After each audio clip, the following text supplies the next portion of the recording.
மகாபாரதத்துல மேனேஜ்மெண்ட் பத்தி பேசியிருக்காங்களா? ஒரு மேனேஜர் அல்லது ஒரு சுப்பீரியர், ஒரு லீடு எப்படி இருக்கணும்னு பாரதம் கற்றுக் குடுக்குதா? இந்த டீம் மேனேஜ்மெண்ட் பற்றி, டீம் எம்ப்ளாயீஸ் எப்படி இருக்கணும்? மேனேஜர் எப்படி இருக்கணும்? டெடிகேஷன்னா என்ன? ஹார்ட் ஒர்க்னா என்ன? கிரியேட்டிவிட்டினா என்ன? லேட்டரல் திங்கிங்னா என்ன? இதெல்லாம் மகாபாரதத்துல இருக்கான்னா, இருக்குங்க. அத்தன விஷயங்களும் மகாபாரதத்துல இருக்கு. இந்த காணொளிய முழுமையாக பாருங்க. அனைவருக்கும் இனிய வணக்கம். நான் உங்கள் மதுரை ராமகிருஷ்ணன். சார், பாரதம் சொல்லாத விஷயமே கிடையாது சார். இன்னைக்கு மேனேஜ்மென்ட்ல கிளாஸஸ் எடுக்குறாங்கல்ல, இன்னைக்கு மேனேஜ்மென்ட் கிளாஸஸ் எடுக்குறாங்கல்ல, அது எல்லாமே மகாபாரதத்துல சொல்லப்பட்டிருக்குங்க. ஒரு டீம் லீட் எப்படி இருக்கணும்? மேனேஜர் எப்படி இருக்கணும்? டீம் மெம்பர் எப்படி இருக்கணும்? வொர்க்கினுடைய டெடிகேஷன் எப்படி இருக்கணும்? சார், ஒண்ணும் இல்லங்க. கிருஷ்ணர் கடவுளாக பார்க்கப்பட்டவர். இல்லையா? கடவுளாக பார்க்கப்பட்டவர். அத்தன பாரத யுத்தத்துக்கும் பெரிய காரணமே யாருன்னா, சூத்திரதாரி யாருன்னா, ஸ்ட்ராட்டஜிஸ்ட் யாருன்னா கிருஷ்ணர். அவ்வளோ பெரிய விஷயத்த நடத்தி வைக்கிறார்.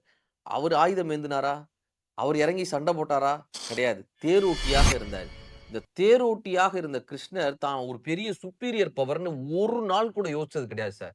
ஒரு நாள் கூட யோசிச்சது கிடையாது. அவ்வளோ பெரிய விஸ்வரூபம் எடுத்து காட்டக்கூடிய கிருஷ்ணர், அவ்வளோ பெரிய ஆயுதங்களோடு சங்கு சக்கரபாணியாக எழுந்து நிற்கக்கூடிய கிருஷ்ணர், அத்தனை பெரிய போர் வீரராக இருந்த கிருஷ்ணர், தேரோட்டின்ற அந்த இடத்த தேர்ந்தெடுக்கிறார். தேரோட்டியாகத்தான் நான் இருப்பேன்னு. தேரோட்டினா சாதாரண விஷயம் கிடையாதுங்க. ஒரு போர்க்களத்துல இப்ப தேர் வலது பக்கம் போகணும்னா, அர்ஜுனன் வலது பக்கம்னு கத்துனா முடியாது. அதுக்கு என்ன தெரியுமா பண்ணுவாங்களாம்? இந்த கிருஷ்ணர் இப்படி உட்கார்ந்திருப்பார்ல, அவருடைய தோள் மேல அர்ஜுனன் கால் வச்சுப்பார். தோள் மேல இப்படி கால் வச்சு, இந்த கன்னம் இருக்குல்ல, இந்த கன்னத்த இப்படி திருப்புனா தேர் வந்து வலது பக்கம் திரும்பணும்னு அர்த்தம். நம்ம கார்லலாம் இண்டிகேட்டர் போடுறோம்ல, அப்படி இப்படி திருப்புனா ஸ்டீரிங் வந்து இதுதான். அவர் கால வச்சு இப்படி திருப்பணுங்க. இவர் பரம்பொருள். இவர் கடவுளாக பார்க்கப்பட்டவர். இவர் மிகப்பெரிய அரசனாக இருந்தவர். அவ்வளவு பெரிய சத்திரியனாக, அவ்வளவு பெரிய போர் வீரனாக இருந்தவர் கிருஷ்ணர்.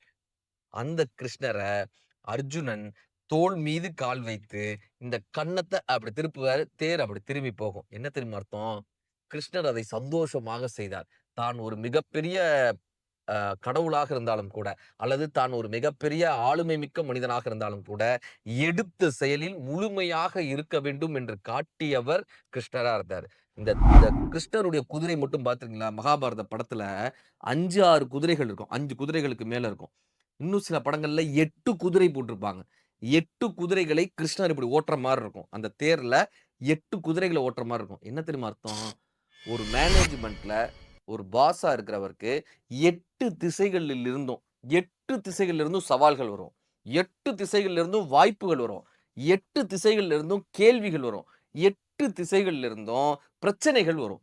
இந்த 8 திசைகளையும் யார் ஒருவரால் ஓட்ட முடிகிறதோ, அந்த கண்ட்ரோல்ன்னு சொல்றோம்ல, யார் ஒருத்தர் அந்த 8 திசைகளையும் தன்னுடைய கைகளுக்குள், தனது கட்டுப்பாட்டுக்குள் கொண்டு வருகிறாரோ, அவரால் மட்டும் தான் இந்த கம்பெனின்ற தேர நகர்த்தி செல்ல முடியும் என்று காட்டும் வண்ணமா, கிருஷ்ணர் என்ன பண்ணிருப்பாரு, 8 குதிரைகளை பிடித்த ரதத்தை ஓட்டுவது போல அந்த படம் காட்டப்பட்டிருக்கும். என்ன 8 திசையிலிருந்து வரக்கூடிய விஷயத்த யார் தன்னுடைய கட்டுப்பாட்டுல வச்சிருக்காங்களோ, அவங்க தான் சிறந்த மேனேஜரா, சிறந்த லீடா இருக்க முடியும்னு மகாபாரதம் காட்டுது. எல்லாத்தையும் தாண்டி சார், இந்த கிருஷ்ணர் என்ன தெரியுமா பண்ணுவாராம்? இந்த குதிரைகள்ல உண்ணிகள் ஒட்டி இருக்கும்ல. சின்ன சின்னதா உண்ணிகள் ஒட்டி இருக்கும். பூச்சிகள் மாரி. அத அவரு தாங்க எடுத்து கிளீன் பண்ணுவாராம். குதிரைய அவர் தான் குளிப்பாட்டுவாராம். கிருஷ்ணர் தான் குதிரைகள குளிப்பாட்டுவாராம். எல்லாரும் கேட்டாங்களாம், "எப்பா நீ பரம்பொருள்ப்பா. நீ வந்து ஒரு பெரிய ஆள்ப்பா. நீ போய் குதிரைய குளிப்பாட்டிட்டு இருக்கேன்னு." கிருஷ்ணருடைய பதில் என்ன தெரியுமா? "நான் தேரோட்டியாக பதவி ஏற்றிருக்கிறேன். எனக்கும் இந்த குதிரைக்கும் ஒரு பந்தம் உருவாக வேண்டும். ஒரு ரிலேஷன்ஷிப் உருவாகணும். நான் இந்த குதிரைகளை அன்போடு பராமரித்து, அந்த உண்ணிகளை நீக்கினால் மட்டும் தான், இந்த குதிரைகளுக்கு என் மீது ஒரு பிரியம் ஏற்படும். இந்த குதிரைகளுக்கு என் மீது ஒரு பந்தம் ஏற்படும். நான் சொன்னாத விஷயத்தையும் இந்த குதிரைகளால் புரிந்து கொள்ள முடியும். என்னுடைய மனநிலையை இந்த குதிரைகள் அறிந்து கொள்ள முடியும். எனக்காக இந்த குதிரைகள் போர்க்களத்தில் நிற்க முடியும். அதற்கு நான் இந்த குதிரைகளிடம் ஒரு பந்தத்தை உருவாக்க வேண்டும். அதைத்தான் நான் செய்கிறேன்னு அத்தகைய பெரிய பரம்பொருளாக இருந்தாலும் கூட, இந்த குதிரைகளை தான் பராமரிக்கணும்னு இறங்கி வந்தார்ல, அந்த இடத்தில் தான் சார் கிருஷ்ணர் வந்து மிகப்பெரிய ஒரு ஜாம்பவானாக நமக்கு காட்சி அளிக்கிறார். ஒரு பெரிய மேனேஜரா இருந்தாலும் கூட, even if you are become a lead, your hand should be dirty அப்படின்னுவாங்க மேனேஜ்மென்ட்ல. என்ன தெரியுமா அர்த்தம்? களத்துல நிக்கணுங்க. லீடர்ன்றவர் வெறும் மெயில் அனுப்புறவர் மட்டும் கிடையாது. மேனேஜர்ன்றவர் வெறும் எக்ஸெல் ஷீட் போடுறவர் மட்டும் கிடையாது. வெறும் பவர் பாயிண்ட் போடுறவங்க மட்டும் ஒரு டீம் லீடா மாறிட முடியாது. களத்தில் நின்று அந்த களத்தில் என்ன பிரச்சனைகள் நடக்கிறது என்பதை உணர்ந்து சக வேலை செய்யக்கூடிய இந்த சக ஊழியர்களினுடைய வலியை எவனால் புரிந்து கொள்ள முடிகிறதோ, அவர்களது பிரச்சனையை யாரால் புரிந்து கொள்ள முடியுதோ, அதற்கான தீர்வை யாரால் சொல்ல முடிகிறதோ, அவர்களால் தான் சரியான தலைமைத்துவத்தில் இருக்க முடியும்ன்றத காட்டியிருக்காரு சார்.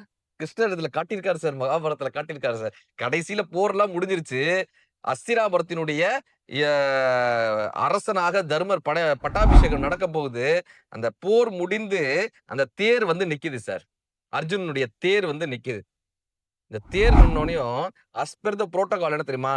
தேரோட்டி இறங்கி அந்த கதவை திறந்து அவரை கும்பிட்டு வீரரை கும்பிட்டு இறக்கி விடணும்.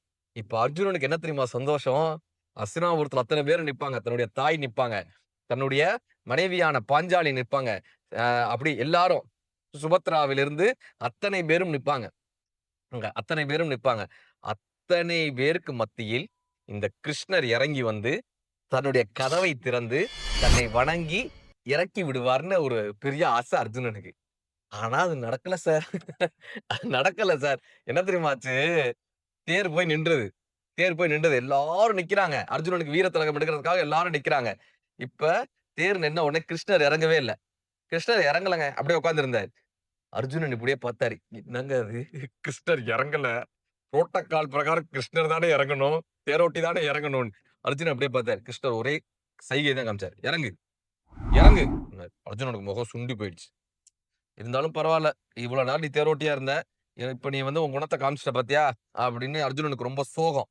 இவர் தானே வந்து கதவை திறக்கணும். சோகம். கதவை திறந்து கோபமா இறங்கி போறான் உள்ளர. அர்ஜுனன் கோபமாக இறங்கி போறாரு. இப்ப இந்த கிருஷ்ணர் தேரை விட்டு இறங்குனார்ல, இறங்குன அடுத்த நொடிங்க தேர் பத்தி எரிஞ்சது. தேர் பத்தி எரிஞ்சது. அர்ஜுனன் பிரமிச்சு பார்க்கிறான். தேர் பத்தி எரிந்தது. கிருஷ்ணர் சிரிச்சுக்கிட்டே சொன்னாரு, இத்தனை நாள் இந்த தேர் எப்படி காப்பாற்றப்பட்டது தெரியுமா? கர்ணன் விட்ட அஸ்திரங்கள், அஸ்வத்தாமன் விட்ட அஸ்திரங்கள், துரோணாச்சாரியார் விட்ட அஸ்திரங்கள், கிருபர் விட்ட அஸ்திரங்கள், பீஷ்மர் எய்த அஸ்திரங்கள், அத்தனை அஸ்திரங்களையும் இந்த தேரை தாக்காமல் நான் காத்து கொண்டிருந்தேன். நான் தேரில் இருந்த காரணத்தினால் இந்த தேர் எந்த பாதிப்பும் இல்லாமல் இருந்தது. நீ இறங்குவதற்கு முன்னால் நான் இறங்கியிருந்தால் இந்த தேர் எரிந்திருக்கும். தேரோடு தேராக நீயும் எரிந்திருப்பாய். அதனால் நான் இறங்காமல் இருந்தேன் கிருஷ்ணர். கடைசி நொடி வரை தன்னை நம்பியவனை காப்பாற்ற வேண்டும் என்று யார் நினைக்கிறார்களோ அவர்கள்தான் தலைவனாக இருக்க முடியும். தனக்கு கீழ் வேலை செய்பவன் தன்னை விமர்சித்தாலும் கூட, தன் மீது கோபப்பட்டாலும் கூட, தன் மீது ஏதோ ஒரு காழ்ப்புணர்ச்சியில் இருந்தாலும் கூட, தன் மீது ஏதோ ஒரு வருத்தத்தில் இருந்தாலும் கூட, அவனையும் காப்பாற்ற வேண்டும் என்று யாரால் நினைக்க முடிகிறதோ அவர்கள்தான் சிறந்த தலைவர்களாக இருக்க முடியும். இந்த அஸ்திரங்களை யாரோ வீசக்கூடிய அஸ்திரங்களை, யாரோ வீசிய விமர்சனங்களை, ஏதோ ஒரு எஸ்கலேஷன் மெயில் வரும்ல சார், ஏதோ ஒரு தப்பான ஒரு குற்றச்சாட்டு வரும்ல சார், அத்தனையையும் தான் தாங்கிக் கொண்டு தனக்கு கீழ் இருப்பவர்களை கேடயமாக யாரால் காப்பாற்ற முடிகிறதோ அவர்கள்தான் சிறந்த தலைவர்கள் என்று மகாபாரதம் காட்டுகிறது. இப்படியான தலைவர்களாக நீங்கள் இருந்தால் உங்கள் நிறுவனத்தில் நீங்களும் ஒரு கிருஷ்ணர் தான். நன்றி, வணக்கம்.